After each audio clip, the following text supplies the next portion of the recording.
kubor nakaslem jong unongsan hima. Let's say kalau kubor ke bom juga kami sengau Henry ke bersisha harga Deputy Commissioner untuk kelar hidalade ban pak snabiang hiki katu kade ki benta jong surok barang sudap siang rong namar ke jing bamla jong kontraktor ban le janaya ke kam. Deputy Commissioner ke East Garo Hills Swapnil Tembe haski tho ding lalit jurep ke surok hakasnong rek wareng.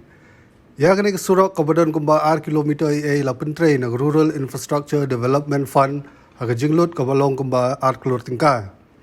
Kene ke surok kene ke bopen klat ke surok ba National Highway 44E balas daman pentre akan naduk ke sepautre ujele arajar ka khandai hapo ke jing kemi jong Executive Engineer PWD Roads William Nagar Division. Na kaliang Swapnil Tembe loong bawlalap bagi don ki katu kat de ki benta jong ku surok ha ba jing shna kamlong setia ka bajanai namar kata ula betha yo kontraktor wo shna biang ha ki ki benta bat ban pinti kana ba jing pentre ki surok kamlong ka bajanai bat ka babha ha ba kran bu nong ai khubor tembe ula thu ba kala ban simpor sakumba shpaula ne khatsan sigi ban pendap ki jing tre ha ki katu kat de ki benta jong ka te ka surok